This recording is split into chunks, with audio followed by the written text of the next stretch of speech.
예수님께서 세 번째 표적으로 38년 된 병자를 고치신 사건의 본문을 살펴보았습니다.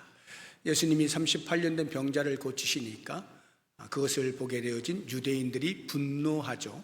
그리고는 예수님을 박해하고 심지어는 살해할 시도를 하는 것을 우리가 보았어요. 그 이유가 18절에 두 가지로 우리에게 이렇게 이야기하고 있습니다. 유대인들이 이로 말미암아 더욱 예수를 죽이고자 하니 이는 안식일을 범할 뿐만 아니라 안식일을 범했다, 위법한 행동을 했다는 것이에요.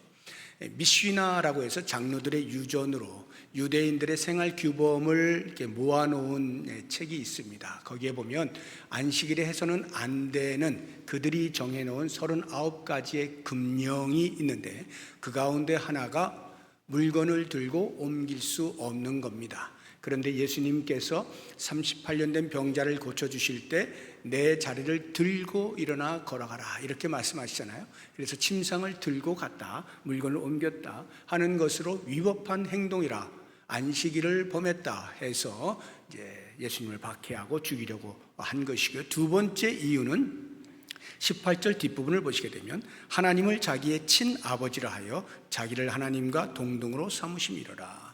당신을 하나님의 아들로 이야기를 하고 하나님을 아버지라 부르는 거예요. 그래서 동등하다. 이것은 유대인의 사고방식에서 아버지와 아들은 우리는 상식적으로 동등한 것이 아니지만 유대인의 입장에서는 하나님 아버지, 신이신 아버지와 그 아들 하면 동등하게 신으로 여기는 거예요. 그래서 예수님은 분명히 자기들이 알고 있는 인간인데 어찌하여 자기들이 섬기는 여호와 하나님 신과 동등하다라고 말할 수 있는가? 신성 모독죄를 지었다는 거죠. 그래서 예수님을 죽이려고 했던 것입니다. 이에 대하여서 예수님께서 조목조목 반박하시는 것이 오늘 우리가 읽은 19절부터 5장 마지막 절 47절까지 나오는데요. 오늘은 우리가 19절에서 29절까지의 내용을 가지고 살펴볼 텐데 그 내용의 핵심은 예수님께서 내가 진짜 하나님의 아들이다, 하나님 아버지의 아들이다, 이것을 증명하시는 거예요. 그 증명하는 방법으로 두 가지 권세를 이야기하시는데 하나는 생명의 권세가 나에게 있고 또 다른 하나는 심판의 권세가 나에게 있다. 하나님 아버지께서 나에게 생명의 권세와 심판의 권세를 주셨다. 이렇게 이제 말씀하시는 겁니다. 그래서 오늘 우리는 이 두 개의 권세를 한번 살펴보면서 과연 우리는 생명인가 심판인가 하는 부분들을 돌아볼 수 있는 기회로 삼으면 좋겠습니다. 예수님에게 생명의 권세가 있어요. 생명권이라고 하는데요. 우리 인간은 스스로 노력해서 생명을 얻을 수가 없습니다. 이것이 성경이 말하는 바입니다. 우리 육체도 내가 선택하여서 낳은 것이 아니죠. 그런 것처럼 우리가 다시 태어나는 것, 영적으로 거듭나는 것, 이것 역시 마찬가지로 우리의 노력과 우리의 공헌을 통해서 가능하지 않습니다. 왜냐하면 우리 인간은 죄가 들어온 이후부터 모든 아담의 후손이 다 죄로 물들어 타락했기 때문인데 그 타락의 정도가 전적 타락입니다. 완전한 타락. 다시 말해서 대충 병이 들어서 고쳐도 되는 정도의 상황이 아니고요. 완전히 죽어서 말할 수도 없고 움직일 수도 없고 스스로 다시 생명을 얻을 자생력이 전혀 없는 상태라고 하는 것입니다. 그래서 사도 바울은 에베소서 2장 1절에서 이렇게 말하고 있습니다. 그는 예수님은 허물과 죄로 죽었던 너희를 살리셨도다. 그러니까 우리의 상태가 어떻다고요? 허물과 죄로 죽어 있는 상태. 우리는 죽은 자예요. 그렇기 때문에 스스로 생명을 얻을 길이 없어요. 그러니 당연히 우리의 구원이란 우리가 무엇을 해서가 아니라 위로부터 또는 밖으로부터 오는 구원일 수밖에 없고 그 구원자가 바로 예수 그리스도라고 말씀하고 있는 거예요. 21절을 보십시오. 아버지께서 죽은 자들을 일으켜 살리심 같이 아들도 자기가 원하는 자들을 살리느니라. 예수님께 생명의 권세가 있다는 25절도 마찬가지예요. 진실로 진실로 너희에게 이르노니 죽은 자들이 하나님의 아들의 음성을 들을 때가 오나니 곧 이때라. 듣는 자는, 하나님의 아들의 음성을 듣는 자는 살아나리라. 예수님께서 생명의 권세가 있다는 말이에요.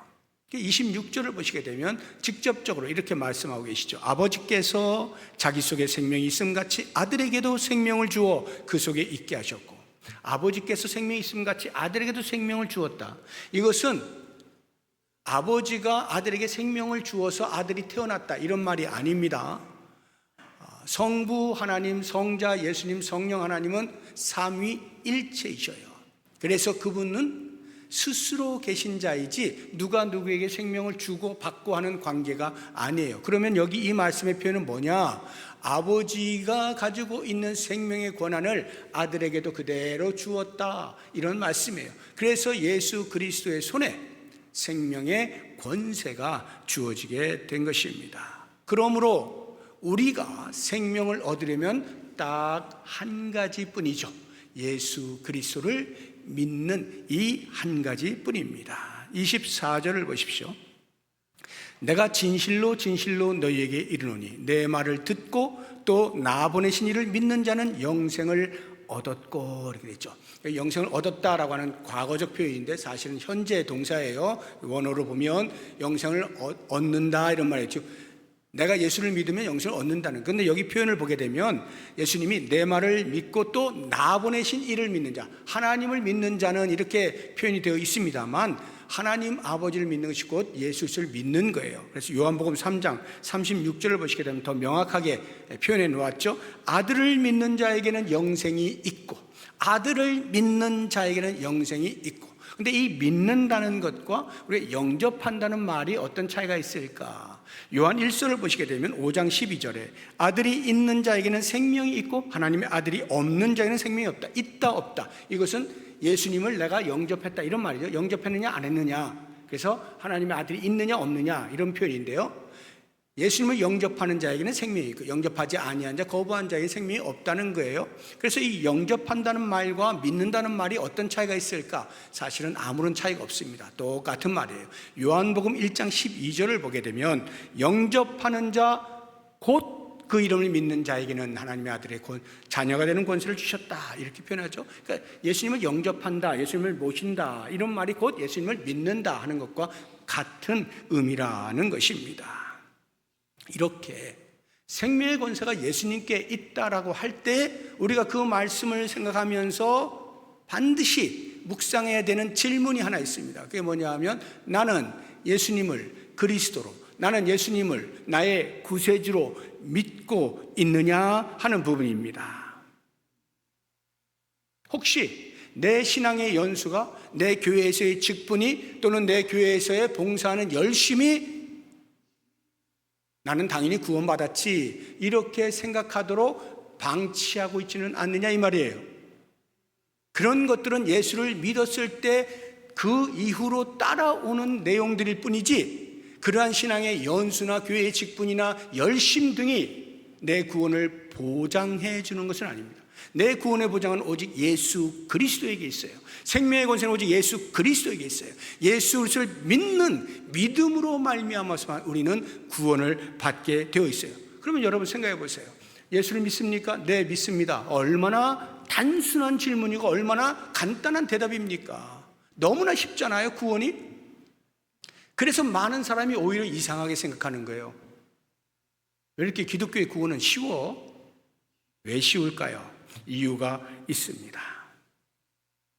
이 땅에 있는 모든 종교를요 둘로 나누어 보면 이렇게 나눌 수 있어요. 하나는 두의 종교고 또 다른 하나는 단의 종교입니다. 이 영어인데 두와 단. 두라고 하는 것은 내가 무엇을 한다, 행위의 구원을 말하는 거예요. 내가 무엇을 해서 얻어내는 구원이에요. 지성이면 감천이라는 말이 통하는 것이 일반 모든 종교가 갖는 구원관입니다. 내가 얼마나 노력을 했느냐, 내가 얼마나 정성을 들였느냐, 그거에 따라서 구원이 다가오는 거예요.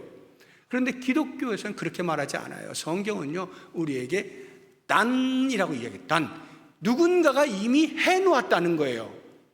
그게 누굽니까? 예수 그리스도죠. 예수 그리스도께서 이미 해놓으신 것을 내가 받아들이는 그 행위를 통하여 구원이 다가온다는 거예요. 그래서 질문이 나는 예수님을 믿나? 라고 하는 질문에 대해 굉장히 단순한 대답 같지만 그 속에는 어마어마한 심오함이 있는 거예요. 어떤 심오함입니까? 내가 쉽게 대답을 할 수 있는 만큼이나 예수님은 우리가 할 수 없는 불가능한 그 일을 해 놓으신 거예요. 그래서 우리의 대답이 너무 쉬운 거예요.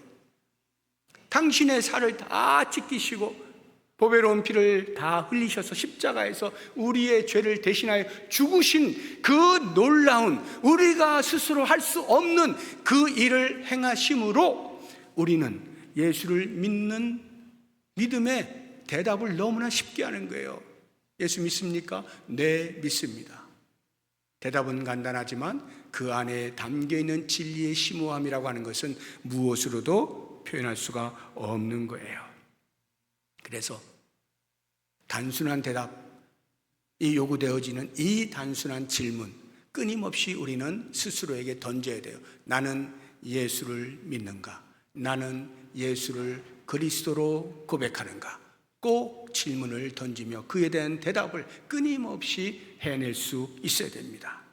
또 다른 하나, 생명의 권세가 주님께 있다라고 할 때 우리가 묵상해야 되는 부분은요, 영생입니다. 영원히 사는 것을 영생이라고 그러죠. 이 영생 언제부터 시작되는가? 우리는 보통 영생을 우리가 죽은 다음부터 영생이 시작된다라고 생각을 해요. 예수님이 오신 이후에 그때 우리가 다시 부활하잖아요. 부활해서 그때로부터 영생이 시작된다고 생각을 합니다. 뭐 틀린 것은 아니에요.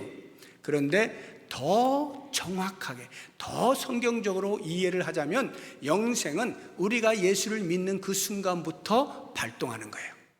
다시 말하면 우리가 예수를 믿는다라고 고백한다면 우리는 이미 영생을 소유한 자로 살아가는 거예요.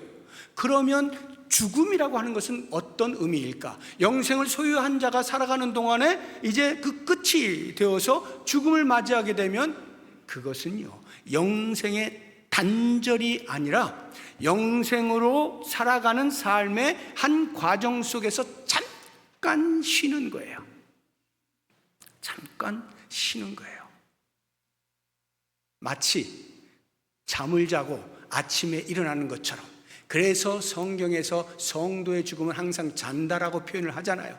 잠깐 자고 일어나는 거예요. 잠깐 쉬었다가 다시 일어나요.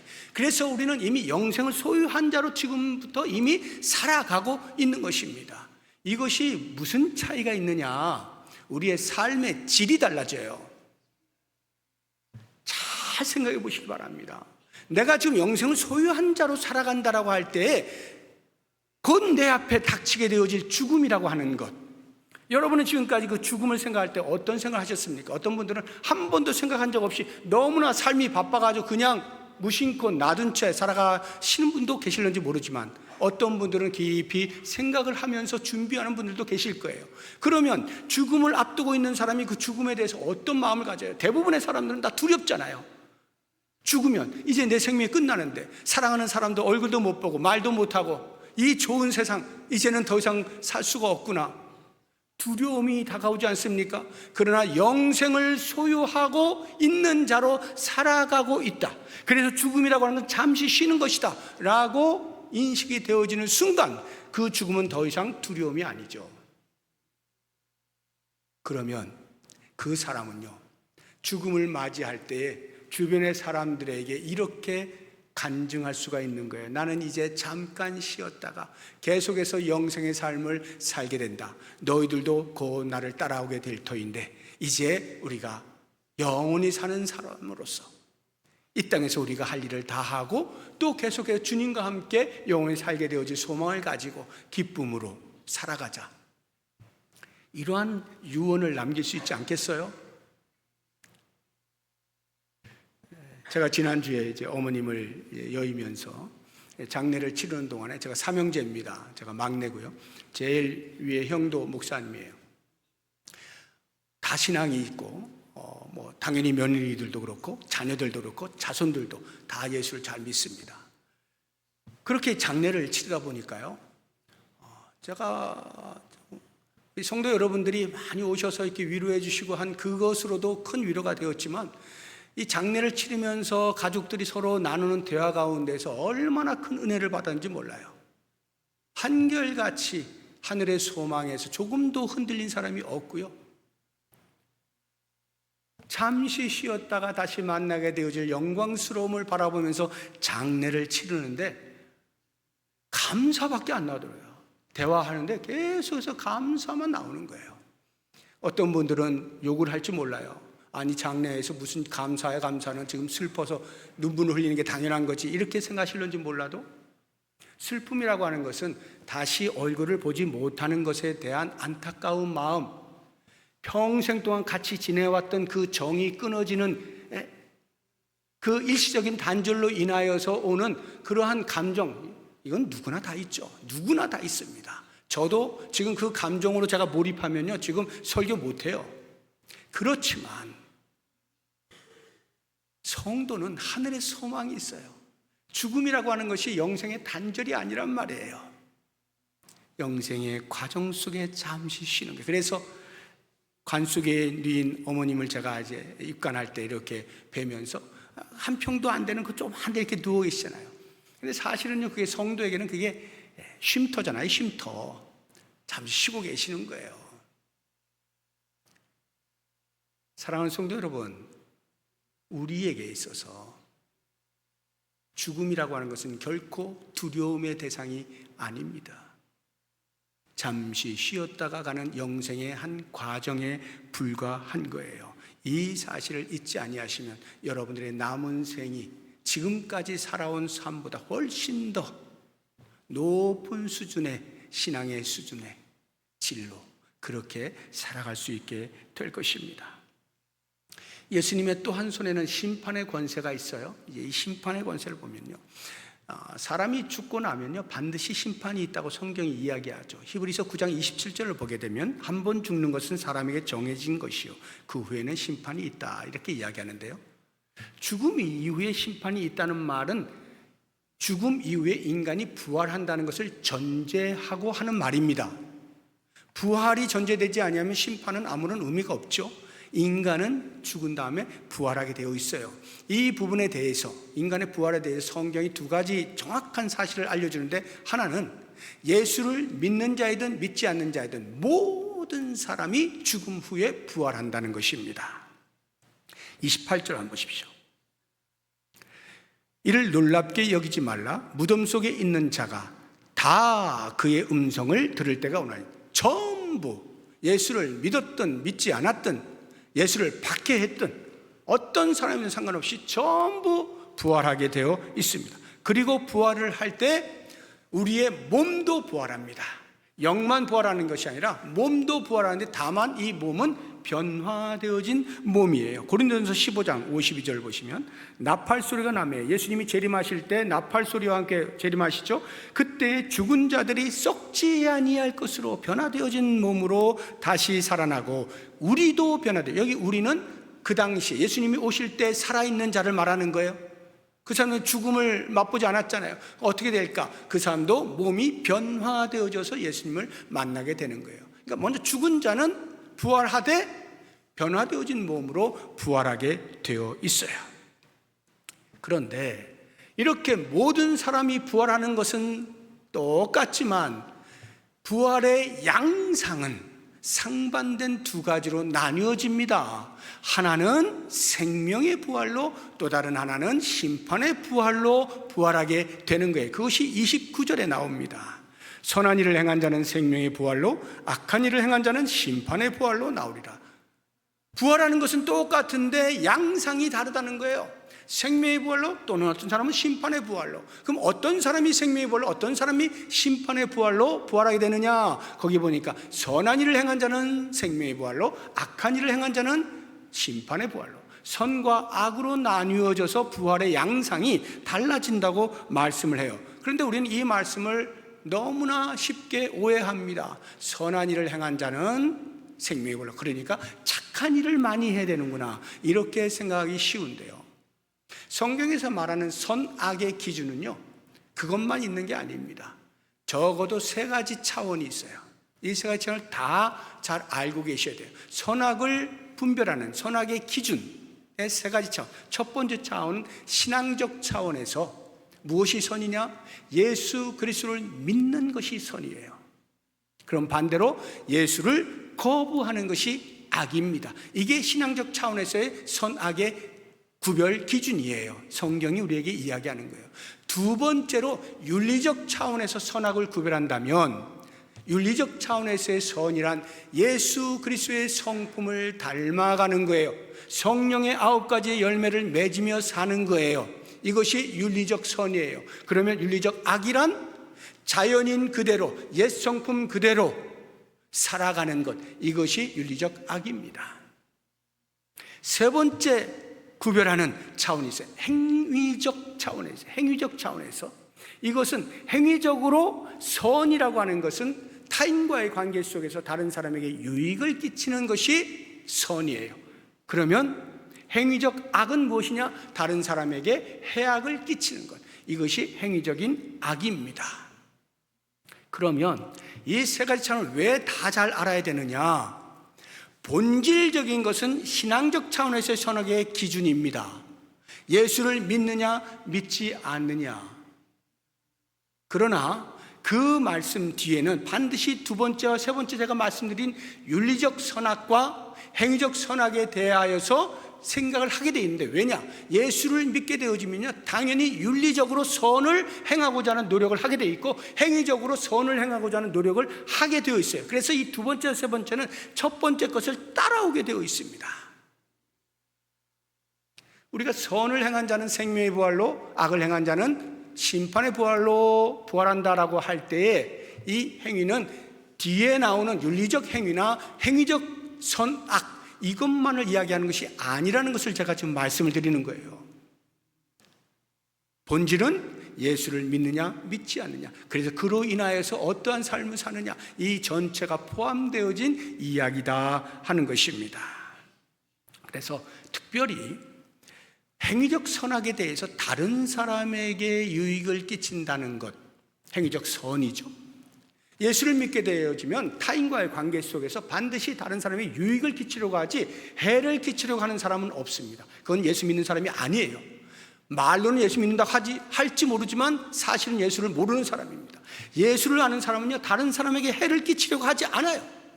반드시 유익을 끼치려고 하는데 그 유익 가운데서도 최고의 유익은 무엇일까 생각해 보면요, 다니엘서 12장에서 이렇게 이야기합니다. 2절 3절 보시면, 땅의 티끌 가운데서 자는 자 중에서 많은 사람이 깨어나 영생을 받는 자도 있겠고, 죽은 다음에 부활하게 되면 영생, 생명으로 부활한 자도 있겠고, 수치를 당해서 영원히 부끄러움을 당할 자도 있을 것이며 심판의 부활로 부활하게 될 자도 있을 거라는 거예요. 그런데 그 다음 절을 보시게 되면, 지혜 있는 자는 궁창의 빛과 같이 빛날 것이요 많은 사람을 옳은 대로 돌아오게 한 자는 별과 같이 영원토록 빛나리라 해서 행위적 선을 행하게 돼 있어요. 예수를 믿는 사람은 반드시 다른 사람의 유익을 끼치는데 그 유익 중에 최고가 뭐라고요? 많은 사람을 옳은 대로 돌아오게 하는 자.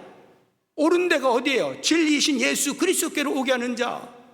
그리스도에게 생명이 있음을 알고 그들에게 소개하고 그들에게도 생명을 얻게 하는 그 일을 하는 것이 최고의 행위적 선 아니겠습니까? 물론 그러면서 약한 사람을 돌보고 가난한 사람에게 도움을 주고 어려움 가운데 있는 사람들의 이야기를 들어주고 이런 것들 다 포함이 되겠지만, 무엇보다도 생명을 구원하는 복음 전파의 사역이야말로 많은 사람을 옳은 대로 돌아오게 하는 직접적인 행위가 되는 것이죠. 그래서 그러한 삶들이 예수 그리스도의 심판권이라고 하는 이해 속에서 반드시 우리가 생각을 해야 되는 것이고, 이러한 부활이 있다는 것을 확인하게 되어지면 그 다음 우리가 생각하는 것은, 그렇구나, 우리는 생명의 부활로, 그러나 누군가는 심판의 부활로 부활하게 될 터인데 그 심판의 권세가 누구에게 있느냐? 예수 그리스도에게 있다, 이 말입니다.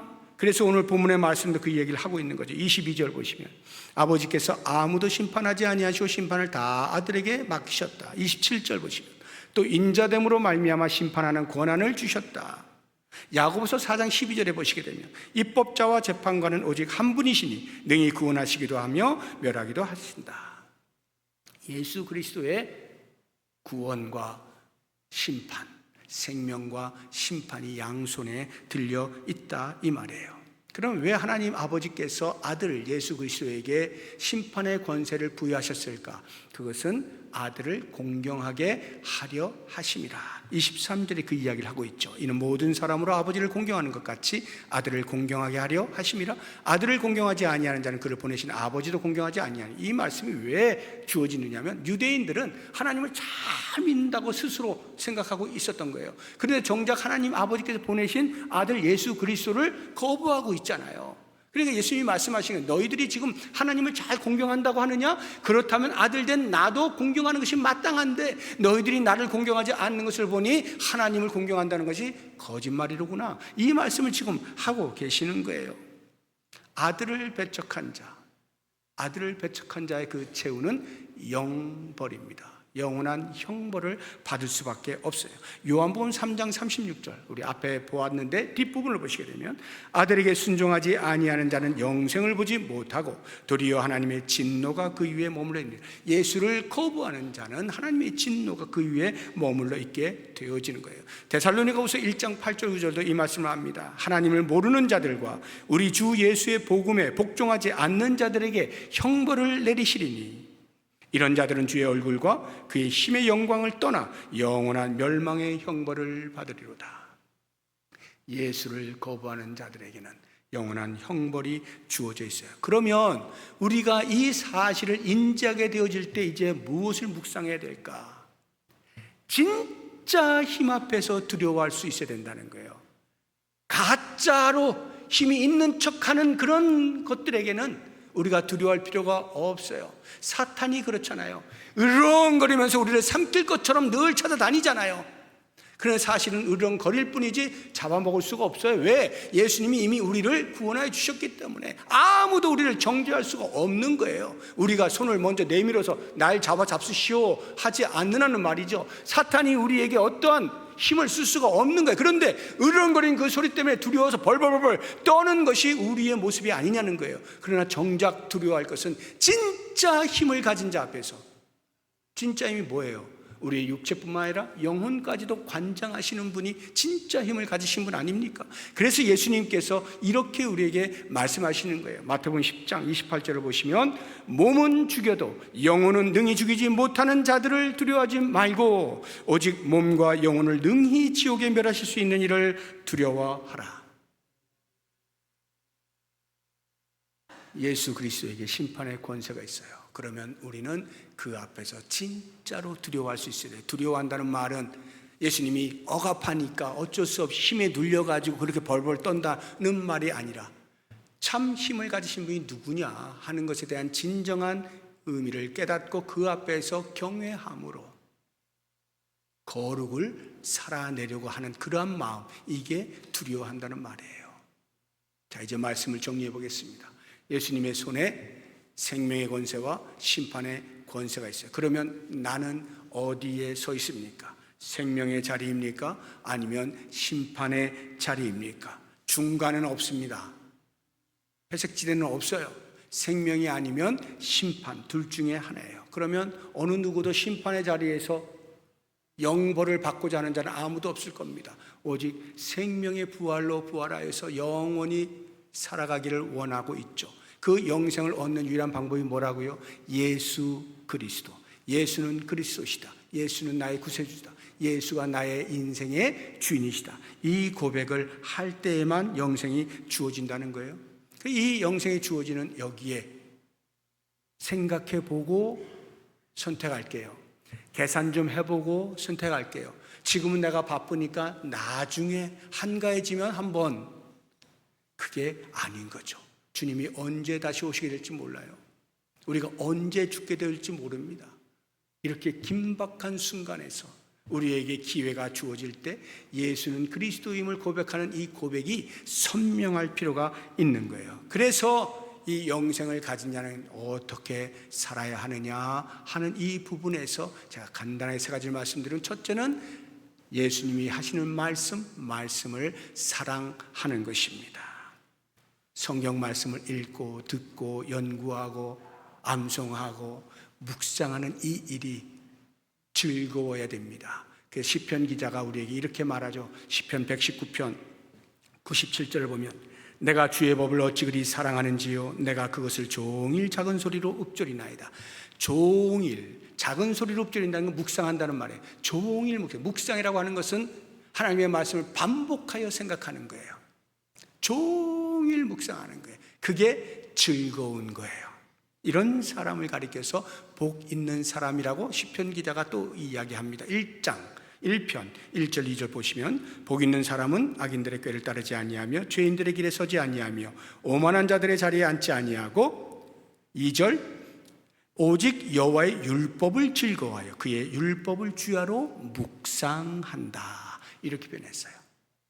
우리는 이 말씀을 볼 때 복이 있는 사람은 이렇게 한다라고 생각하기 쉽지만 사실 원뜻은 그런 게 아니라 주님의 말씀을 사랑하여서 날마다 묵상하는 것, 이것이 얼마나 귀하냐, 얼마나 복되냐, 얼마나 아름다우냐, 이런 표현입니다.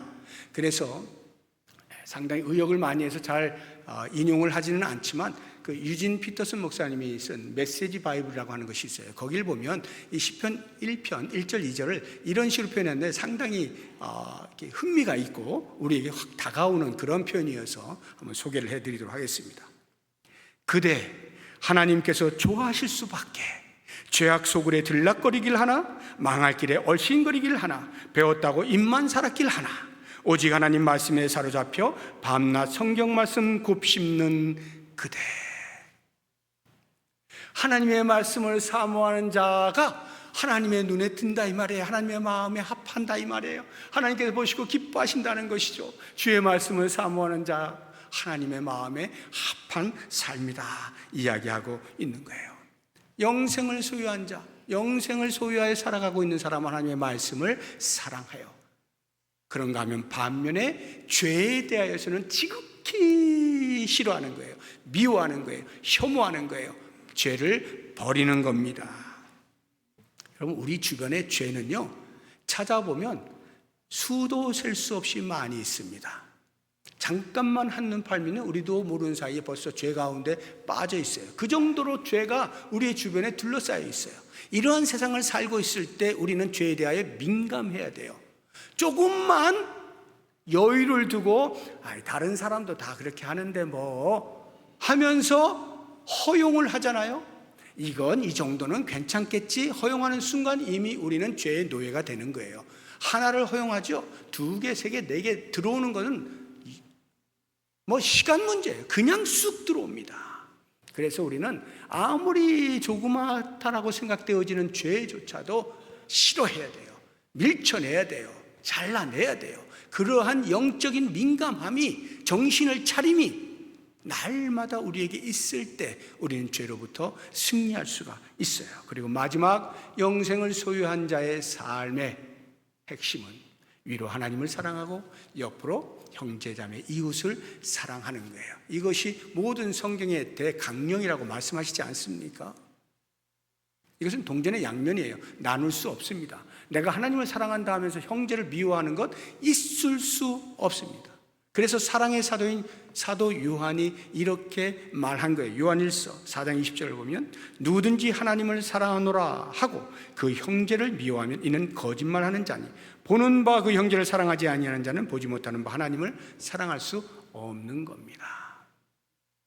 이렇게 위로 하나님을 향하여 진실한 사랑의 고백을 하면서 옆으로 하나님의 형상대로 지음을 받고 예수 그리스도를 통하여 새로운 피조물 된 나의 형제 자매 신앙 공동체 안에 있는 모든 사람들을 진심으로 사랑하며 사는 것, 이것이 영생을 가진 자의 삶의 내용이고 방법이다 하는 것을 꼭 기억하시면서 모쪼록 앞으로 우리의 살아가는 삶에 있어서는 지금까지도 예수를 잘 믿고 살아왔지만 영생을 가진 자, 생명의 자리에 서 있는 자로서의 자부심을 가지고 나는 지금 영생을 살아가고 있구나 하는 것을 생각하시면서 이렇게 멋지게 주님 보시기에 흐뭇하실 만한 복되고 아름다운 삶을 살아가시길 주의 이름으로 축복합니다.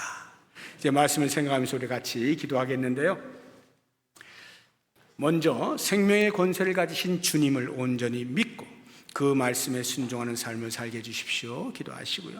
두 번째로 날마다 영적으로 깨어 죄에 물들지 않게 하시고 거룩한 삶을 살게 해주십시오. 기도하시고 세 번째로 다가올 심판을 기억하며 생명을 살리는 복음 전파의 사명을 잘 감당하게 하소서. 이렇게 말씀을 생각하며 세 가지 기도하시고요. 이제 몽골 단기 선교팀이 사역 중에 있습니다. 진행하고 있는 모든 사역에 성령의 기름 부어 주옵소서. 기도하시고 마지막 다섯 번째로 이번 주 토요일 영화부를 시작으로 진행되어지는 모든 교육부서의 여름 행사, 우리의 자녀들이 그 일을 통하여서 한 뼘 더 잘할 수 있는 기회가 되게 해주십시오. 함께 통성으로 기도하겠습니다.